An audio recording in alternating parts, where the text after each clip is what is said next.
অগণিত নিয়ামত আমাদেরকে দান করেছেন,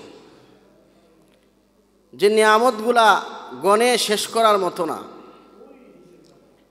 আল্লাহ তাআলা সূরা গাশিয়ার মধ্যে বলেন, আলাম নাজআল লাহু আইনাইন ওয়া লিসানান ওয়া শাফাতাইন। আমি কি আলাম নাজআল লাহু আইনাইন, আমি কি তোমাদেরকে দুইটা চক্ষু দান করি নাই? ওয়া লিসানান ওয়া শাফাতাইন, আমি কি তোমাদেরকে জবান সহ দুইটা ঠোঁট দান করি নাই? বলেন তো দেখি, আমাদেরকে এই ঠোঁট, এই জিহ্বা, এই জবান কে দান করেছেন? আল্লাহ তাআলা দান করেছেন। এই জন্য এইগুলা দিয়ে আল্লাহ পাকের শুকর আদায় করা, আল্লাহ পাকের সম্পদ খেয়ে আল্লাহ পাকের সব কিছু বুক করে আল্লাহ বলছেন, তোমরা আমার নিয়ামতের শুকরিয়া আদায় করো। আমরা অনেক সময় অনেক বাক্যের হিকমত বুঝি না। আল্লাহ তাআলা ভবিষ্যতের কোনো কাজ করবেন বলে যখন আপনি আর আমি ইচ্ছা করি, তখন আমাদেরকে আল্লাহ রসুল এবং আল্লাহ তাআলা শিখিয়েছেন, তোমরা ইনশাআল্লাহ বলো। জোরে বলেন ঠিক কিনা? ইনশাআল্লাহ বলে অনেকে মনে করতে পারে ইনশাআল্লাহ কেন বলবো। এটার অর্থ হলো, আল্লাহ যদি চাহে, আল্লাহ যদি চান, তাহলে আমি এই কাজটা করব। ইনশাআল্লাহ বলে আল্লাহর উপর ভরসা রাখো। আর আল্লাহর উপর ভরসা করলে আল্লাহ তাআলা সেই কাজটা যদি ভালো হয়, আল্লাহ তাআলা সেটা পূরণ করে দিবেন। এই জন্য ইনশাআল্লাহ বলা চাই, আলহামদুলিল্লাহ বলা চাই। এক ব্যক্তি গেছে একবার বাজারে, তার কাছে অনেক টাকা। তো আমার মতো একজন হুজুর আলেম তাকে পাইছে রাস্তার মধ্যে, বলতেছে, ভাই সবসময় ইনশাআল্লাহ বলবেন। আমার কাছে টাকা আছে, আমার কাছে টাকা আছে, সব কিছু আছে, শক্তি আছে, বাজারে যাব, গোড়া বা উট ক্ষয় করব, ইনশাআল্লাহ কেন বলবো? ইনশাআল্লাহ কেন বলবো? ইনশাআল্লাহ বলার তো দরকার নাই। সে তার বাহাদুরি নিয়ে বাজারে গেছে, যাওয়ার পরেই পকেট মার আছে না, পকেট মারে, মনে করেন শুরুতেই তার পকেটটা খালি করে দিছে। পকেট খালি করে দিছে, হায় রে হায়, চিন্তা করতেছে, এখন ইনশাআল্লাহ কেন বললাম না? যদি বলতাম হয়তো সুরে আর লাগাল পাইতো না। জোরে বলেন ঠিক কিনা? এখন আবার বাজারে ঘোরাফেরা করার পরে আবার ওই ব্যক্তির সাথে সাক্ষাৎ। ওই ব্যক্তি বলতেছে, ভাই দেখলাম আপনি গুড়া কিনতে যান টাকা পয়সা নিয়ে, আপনার গুড়া কোথায়? আপনি দেখি খালি। কয়, আমি খালি, আমার পকেটে যে টাকা ছিল সেই টাকা চুরি হয়ে গেছে ইনশাআল্লাহ। সেই টাকা চুরি হয়ে গেছে কি? ইনশাআল্লাহ। কয়, তাহলে বাড়িতে যাবেন না? কয়, বাড়িতে যাব ইনশাআল্লাহ। সব জায়গায় ইনশাআল্লাহ শুরু করে দিছে, সময় মতো ইনশাআল্লাহ বলে নাই। জোরে বলেন ঠিক কি না? যদি আল্লাহর উপর ভরসা করে তাওয়াক্কুল করে ইনশাআল্লাহ বলতো, সময় মতো ইনশাআল্লাহ বললে হয়তো তার এই ক্ষতিটা হইতো না। জোরে বলেন ঠিক কি না? আল্লাহর এই বিধানকে সে অবজ্ঞা করেছে, মনে করেছে টাকার পাহাড়ে, টাকার বাহাদুরিতে সব কিছু হয়ে যায়, ইনশাআল্লাহ কেন বলবো? যখন চুরি হয়ে গেছে, সর্বদাপে সর্ব জায়গায় সব সময় জায়েজ না যায় সব জায়গায় ইনশাআল্লাহ শুরু করে দিছে, তখন আর টাকা ফিরে আসবে না। এই জন্য ভবিষ্যতের কোনো কাজে ইনশাআল্লাহ বলতে হয়। আপনারা জানেন, সূরা কাহাফের মধ্যে আল্লাহ তাআলা 15 দিন পর্যন্ত আল্লাহ রসুলের কাছে ওহী প্রেরণ করেন নাই। শুধু আল্লাহর রসুল ইনশাআল্লাহ শব্দটা যোগ না করার কারণে। এটাও আল্লাহ তাআলা আল্লাহর রসুলকে শিক্ষা দিয়েছেন, এবং পৃথিবীতে যত উম্মত কিয়ামত পর্যন্ত আসবে তাদের জন্য নজির এবং শিক্ষণীয় একটা আল্লাহ তাআলা দৃষ্টান্ত স্বরূপ একটা ঘটনা কোরআনে উল্লেখ করেছেন, যাতে করে কিয়ামত পর্যন্ত উম্মতেরা ভবিষ্যতের কোনো কথা বললে, ভবিষ্যতের কোনো কিছু করবে বলে আশা করলে আমার উপর তাওয়াক্কুল করে বলে ইনশাআল্লাহ। এই জন্য ইনশাআল্লাহ বলতে হয়। তো আল্লাহ পাকের এটাও একটা আল্লাহর পাকের উপর ভরসা করা মানে শুকরিয়া আদায় করা। এই জন্য আল্লাহ তাআলা বলেছেন তোমরা নিয়ামত বুক করেছো, বুক করার পরে বলো আলহামদুলিল্লাহ। নিয়ামত বুক করার পরে বলো আলহামদুলিল্লাহ। অনেকে কোন জায়গায় আলহামদুলিল্লাহ বলতে হয়, কোন জায়গায় ইনশাআল্লাহ বলতে হয়, এমনও মুসলমান এখনো আছে এটাও জানে না। জোরে বলেন ঠিক কিনা? জিজ্ঞাসা করলাম ভাই কেমন আছেন, কই ইনশাআল্লাহ ভালো আছি। ওইছে তার উত্তর, কই ইনশাআল্লাহ ভালো আছি। হয় নাই তো তার উত্তর।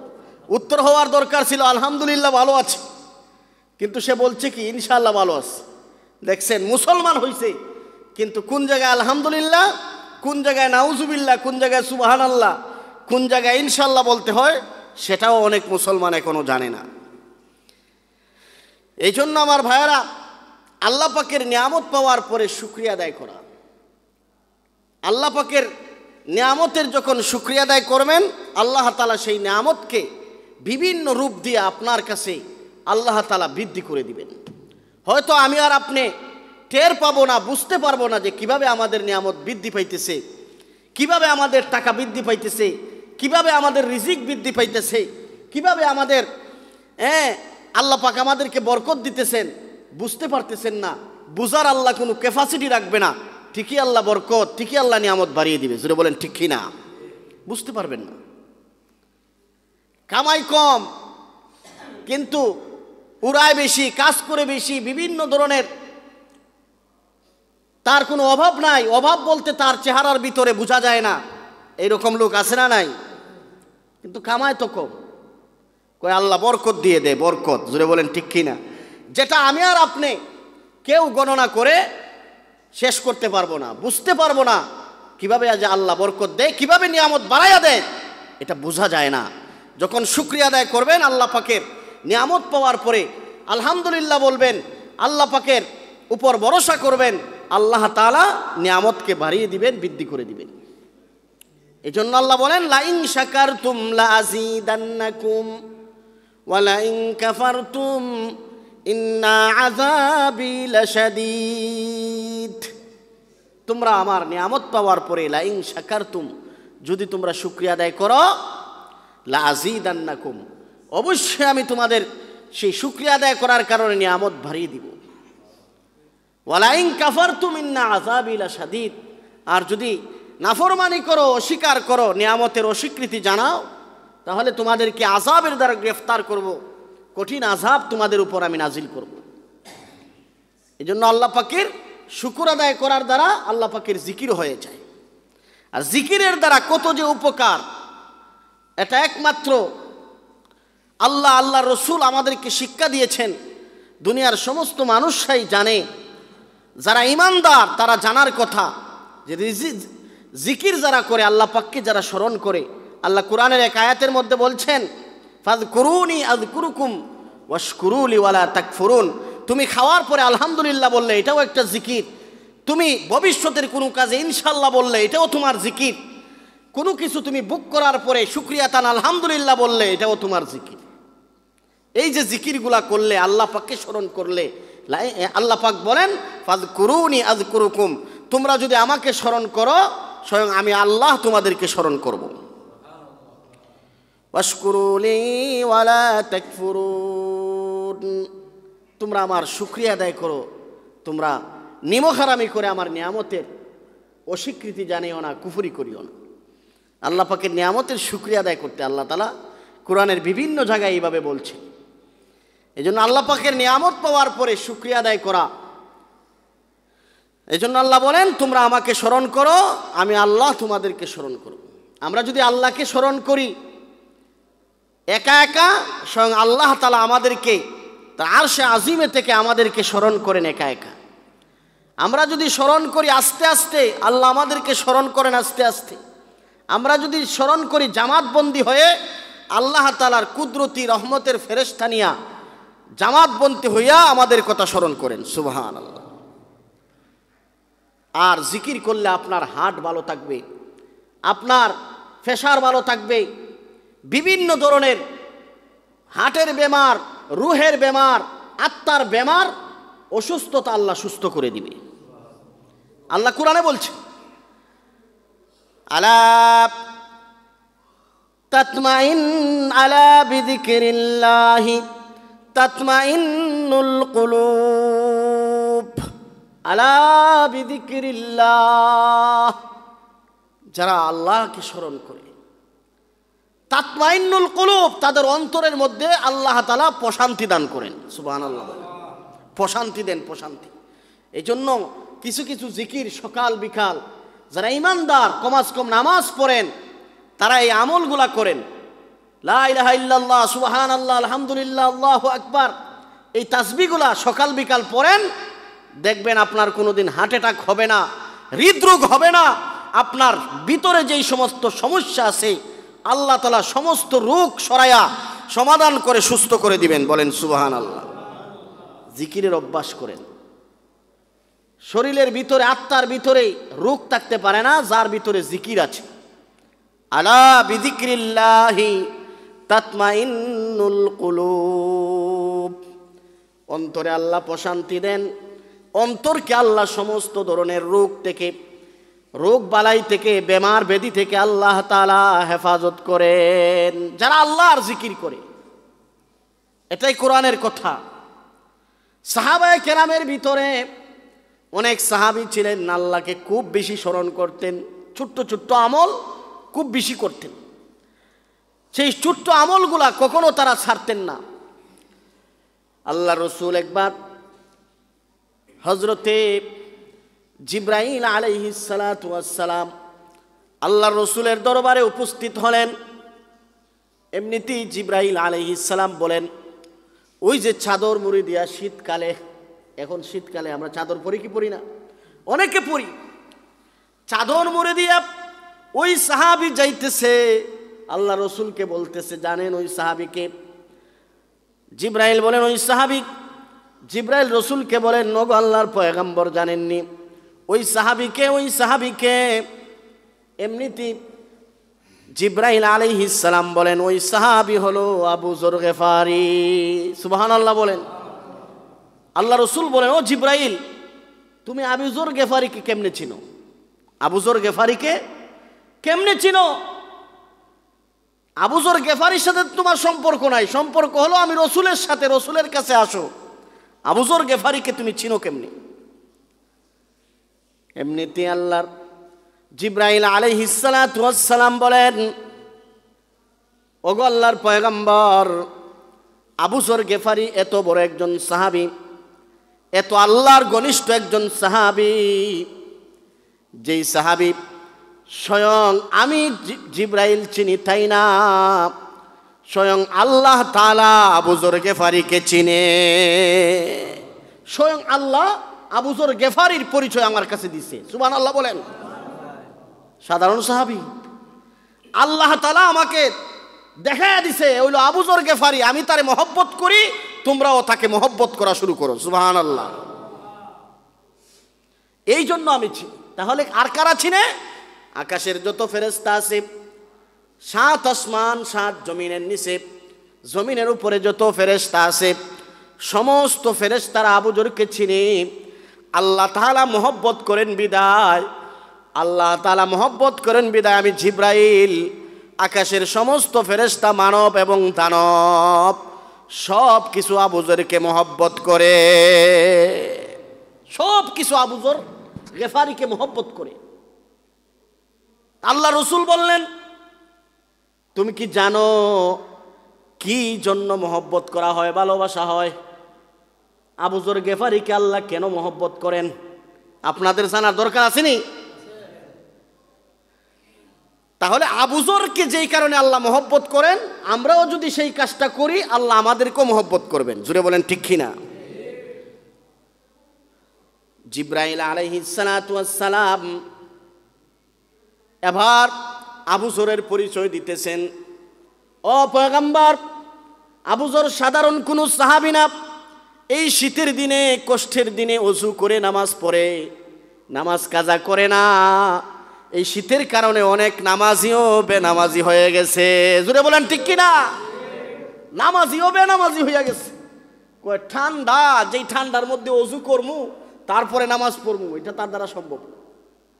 আর এই ঠান্ডার মধ্যে অজু করে নামাজ পড়লে সওয়াব দ্বিগুণ ডবল হবে। জোরে বলেন ঠিক কি না? সওয়াব আরো বেশি হবে, বেশি, অনেক বেশি হবে।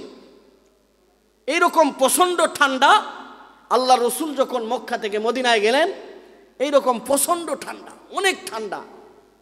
এই অতিরিক্ত ঠান্ডা দেখে অধিকাংশ সাহাবায়ে কেরাম অসুস্থ হয়ে গেলেন। আল্লাহ রসুল আল্লাহর কাছে দোয়া করলেন, আল্লাহ এই মদিনা শহরে আসছি, মক্কা থেকে বাক্কা থেকে মদিনায় আসছি, আর এই মদিনার মধ্যে এত ঠান্ডা, এত পরিমাণ প্রচুর ঠান্ডা, যেই ঠান্ডার কারণে সাহাবায়ে কেরাম, এমনিতেই অল্প সাহাবায়ে কেরাম আর অসুস্থ হয়ে যাচ্ছে। আল্লাহ এই ঠান্ডাকে আপনি আরামদায়ক ঠান্ডা হিসাবে কবুল করে নেন। সুবহানাল্লাহ। হাদিসের কথা, এমনিতেই আল্লাহ পাক রব্বুল আলামিন মদিনার ঠান্ডা আরামদায়ক ঠান্ডা করে দিলেন। সুবহানাল্লাহ।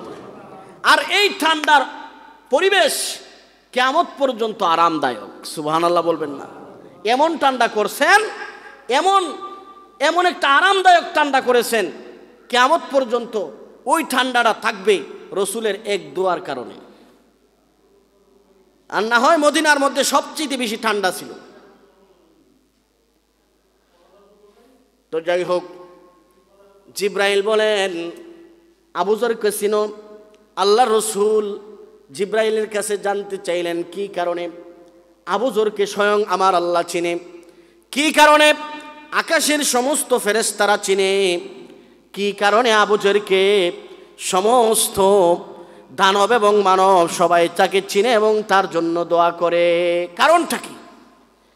এমনিতে জিব্রাইল আলাইহিস সালাম বলেন, কারণ হলো দুইটা। এই দুইটা গুণ তার ভিতরে থাকার কারণে স্বয়ং আল্লাহ তাকে ভালোবাসে। সুবহানাল্লাহ বলবেন না?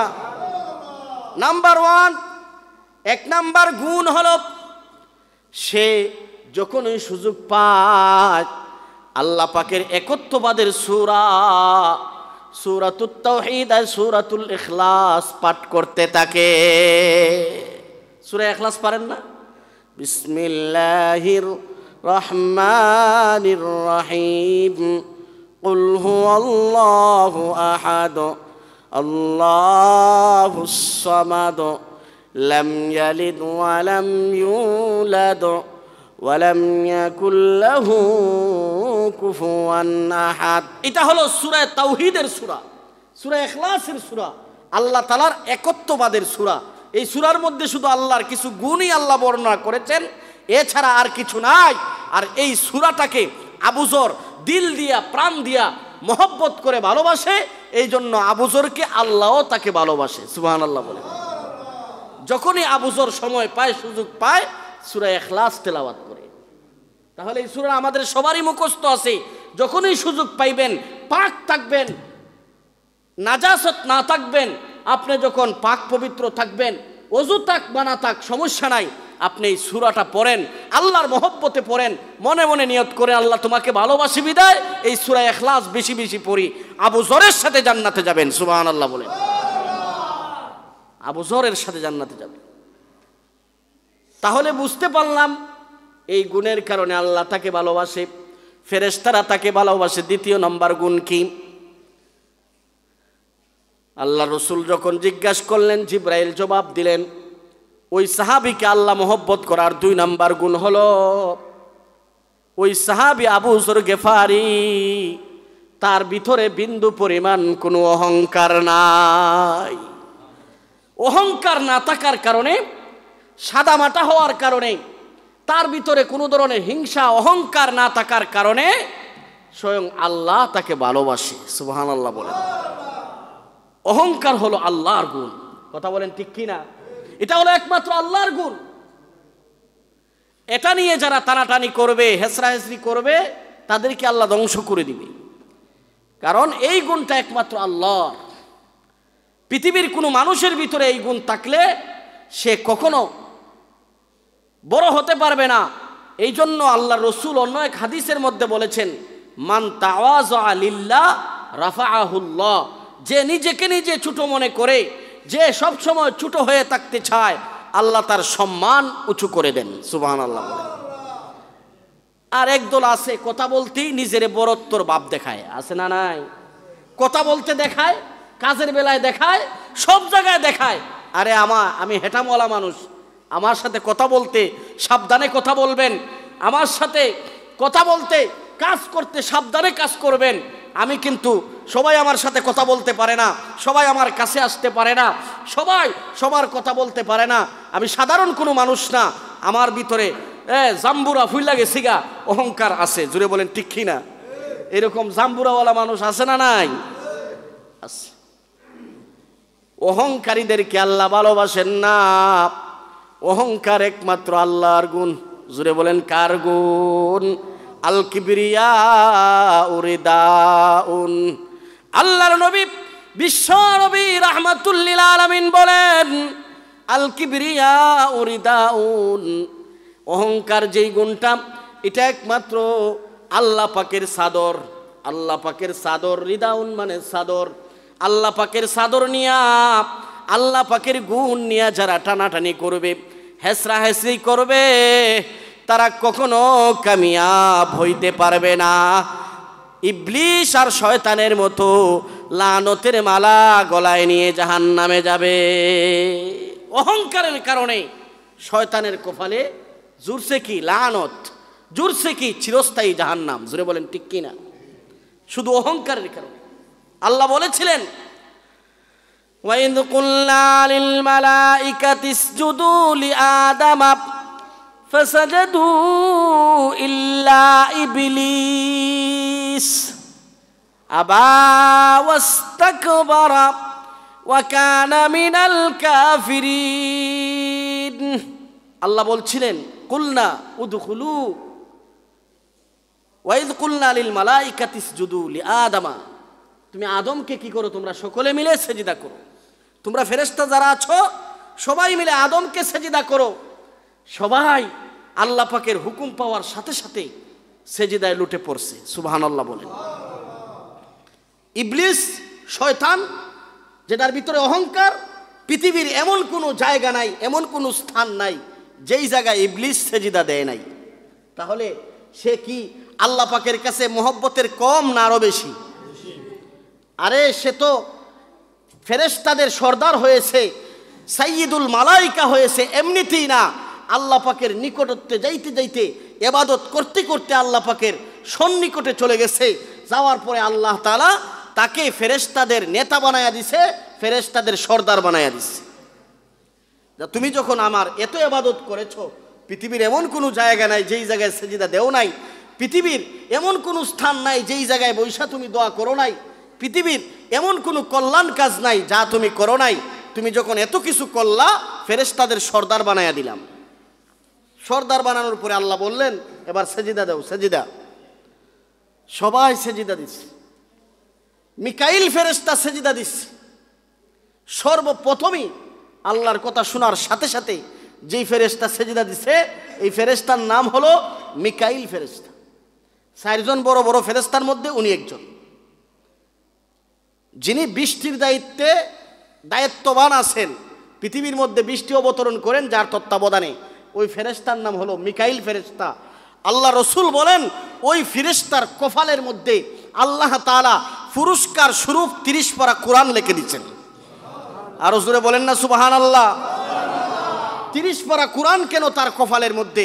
এটার ব্যাপারে আল্লাহ রসুল বলেন, আল্লাহ যখন বলেছিলেন আদমকে সেজদা করো, ওই মিকাইল ফেরেশতা সর্বপ্রথম আল্লাহর আদেশ মান্য করে, আল্লাহর আদেশ মেনে আদমকে সর্বপ্রথম সেজদা করেছে। এই জন্য আল্লাহ পুরস্কার স্বরূপ তার কপালে 30 পারা কোরআন লিখে দিচ্ছে। সুবহানাল্লাহ। দাও তোমাকে পুরস্কার দিলাম সবার আগে তুমি সেজদা করার কারণে। তাহলে আল্লাহকে সেজদা দিলে পুরস্কার পাওয়া যায়। জোরে বলেন ঠিক কিনা? যেই সমস্ত নাফরমানরা আল্লাহকে সেজদা দেয় না, এরা বাস্তবে বংশগত মানুষ, গুণগত মানুষ নয়, এরা জানোয়ারের চাইতে খারাপ। জোরে বলেন ঠিক কিনা? এটা আল্লাহর কথা, এটা আল্লাহর কথা। এরা মানুষ হতে পারে না, এটা জানোয়ার। জানোয়ারও ভালা, জানোয়ারও আল্লাহরে ডাকে। জোরে বলেন ঠিক কিনা? জানোয়ারও আল্লাহ আল্লাহ ডাকে, আল্লাহকে স্মরণ করে।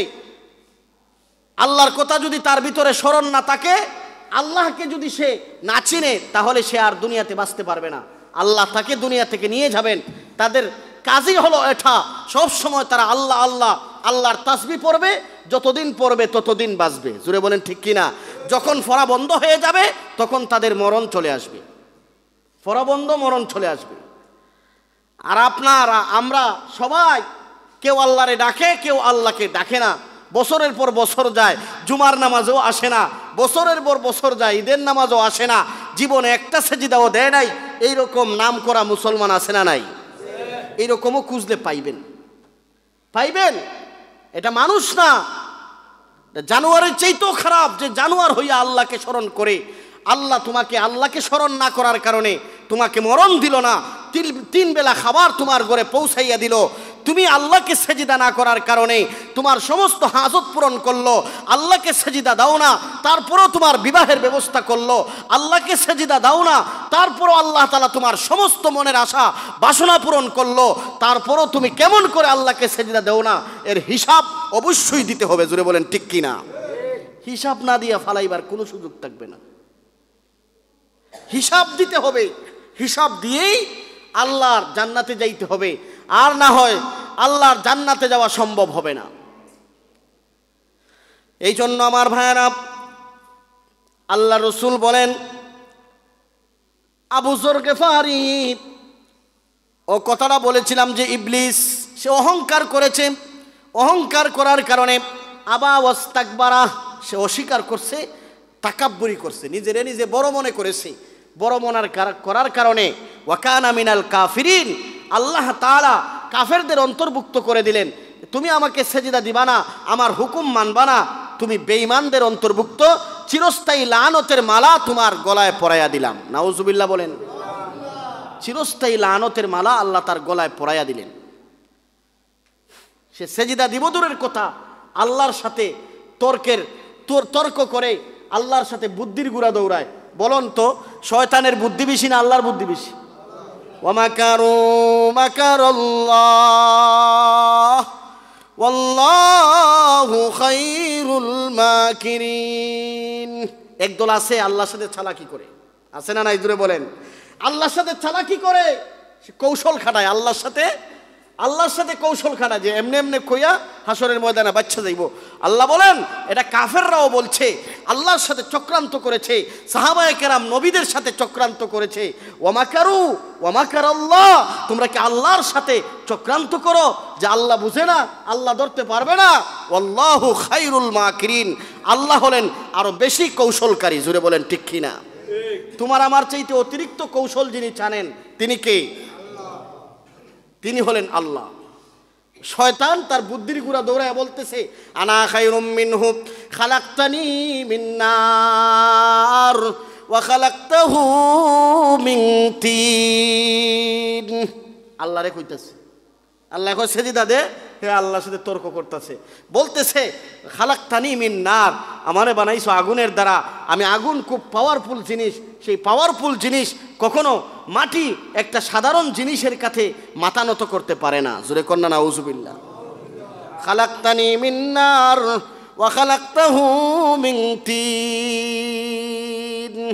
আর আদমরে বানাইছো মাটির দ্বারা, আমি মাটির বস্তু, আমি মাটির বস্তুকে কখনো সেজদা করতে পারি না, কারণ আমার পাওয়ার হলো উপরের দিকে, আমি আগুন, আমি কখনো মাটিকে সেজদা করব না।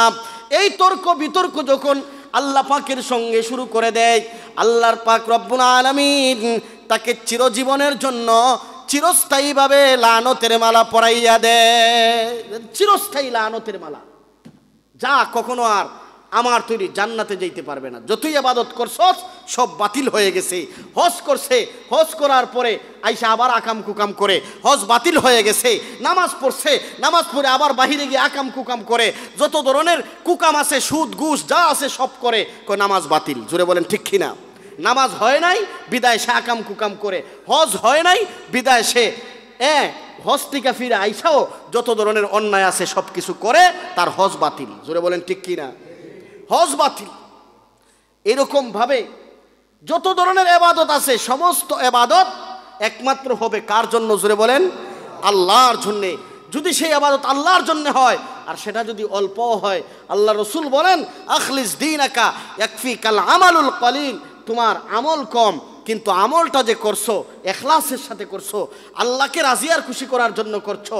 এই শীতের মধ্যে ঘুম থেকে উঠা আইসা নামাজের মধ্যে আসছো, আল্লাহকে খুশি করার জন্য আসছো, যাও তোমার অল্প আমল, তারপরও আমি আল্লাহ তোমাকে মাফ করে দিলাম। আর এই ক্ষমতা আল্লাহ তাআলার আছে না নাই? জুড়ে বলেন। শীতের মধ্যে হুতাই দেওয়া যাইতো না, লেফ ছাড়া যাইতো না, আরাম ছাড়া যাইতো না, কম্বল ছাড়া যাবে না, ফজরের নামাজ পড়া যাবে না, জোহর পড়া যাবে না, পানি খুব ঠান্ডা, অজু করলে তার মাথায় পর্যন্ত গিয়া এফেক্ট করে, মানে এত ঠান্ডা পানি দিয়ে অজু করা যাবে না। না পারলে আপনি গরম পানি করে আরামসে অজু করে তারপরে মসজিদে আসেন, তারপরেও এবাদতের মধ্যে কোনো ঘাটতি করা যাবে না। জোরে বলেন ঠিক কিনা? শীতের কারণে এবাদত ছাড়া যাইতো না।